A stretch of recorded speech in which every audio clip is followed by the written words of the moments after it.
राधे राधे। जय श्री कृष्ण। आप सभी का दिन शुभ और मंगलमय हो। आप लोगों को लेकर चलते हैं कार्तिक मास महात्म कथा अध्याय 5 की तरफ। अध्याय 5। प्रभु मुझे सहारा है तेरा जग के पालनहार। कार्तिक मास महात्म अध्याय 5 की कथा करो विस्तार। राजा पृथु बोले, हे नारद जी, आपने कार्तिक मास में स्नान का फल कहा। अब अन्य मासों में विधिपूर्वक स्नान करने की विधि, नियम और उद्यापन की विधि भी बताइए। देवर्षि नारद ने कहा, हे राजन, आप भगवान विष्णु के अंश से उत्पन्न हुए हैं, अतः यह बात आपको ज्ञात ही है। फिर भी आपको यथाचित विधान बतलाता हूँ। अश्विन माह में शुक्ल पक्ष की एकादशी से कार्तिक के व्रत करने चाहिए। ब्रह्म मुहूर्त में उठकर जल का पात्र लेकर गांव से बाहर पूर्व अथवा उत्तर दिशा में जाना चाहिए। उसके बाद जो मनुष्य मुख शुद्धि नहीं करता, उसे किसी भी मंत्र का फल प्राप्त नहीं होता है। अतः दांत और जीभ को पूर्ण रूप से शुद्ध करना चाहिए और निम्नलिखित मंत्र का उच्चारण करते हुए दातून तोड़नी चाहिए। हे वनस्पते, आप मुझे आयु, कीर्ति, तेज, प्रज्ञा, पशु संपत्ति, महाज्ञान, बुद्धि और विद्या प्रदान करो। इस प्रकार उच्चारण करके वृक्ष से 12 अंगुल की दातून लें। दूध वाले वृक्षों से दातून नहीं लेनी चाहिए। इसी प्रकार कपास, कांटेदार वृक्ष तथा जले हुए वृक्ष से भी दातून लेना मना है, जिससे उत्तम गंध आती हो और जिसकी तलहनी कोमल हो। ऐसे ही वृक्ष से दंत धावन ग्रहण करना चाहिए। प्रतिपदा, अमावस्या, नवमी, छठी, रविवार को चंद्र तथा सूर्य ग्रहण में दातून नहीं करनी चाहिए।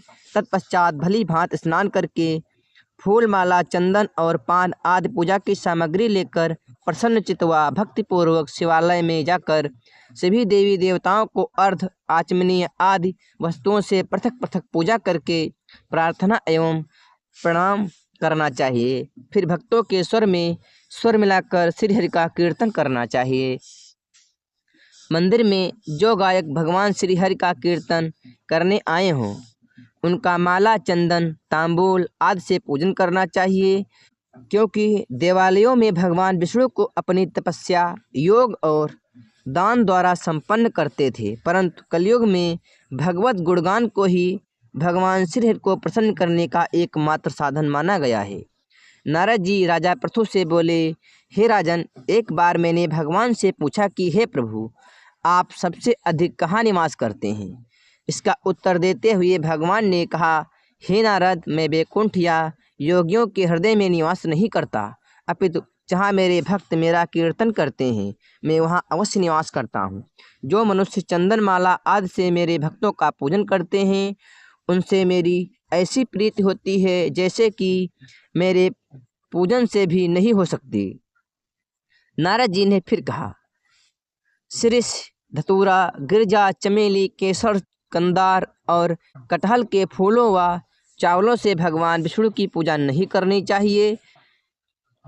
अड़हल, कंद, गिरीश, जूही, मालती और केवड़ा के पुष्पों से भगवान शंकर की पूजा नहीं करनी चाहिए। जिन देवताओं की पूजा में जो फूल निर्दिष्ट हैं, उन्हीं से उनका पूजन करना चाहिए। पूजन समाप्ति के बाद भगवान से क्षमा प्रार्थना करनी चाहिए, यथा, हे सुरेश्वर, हे देव, ना मैं मंत्र जानता हूँ, ना क्रिया, मैं भक्त से हीन हूँ। मैंने जो कुछ भी आपकी पूजा की है उसे पूरा करें।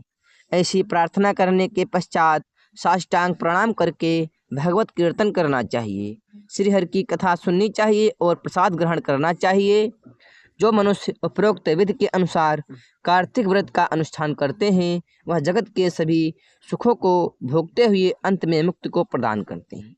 आप लोगों को यह कथा कैसी लगी कमेंट में बताएं, और यदि चैनल पर नए हैं तो चैनल को सब्सक्राइब करें। इस चैनल में सभी हिंदू धर्म से जुड़ी जानकारी एवं कथाएं प्रदान कराई जाती हैं। आप सभी भक्तों को मार्च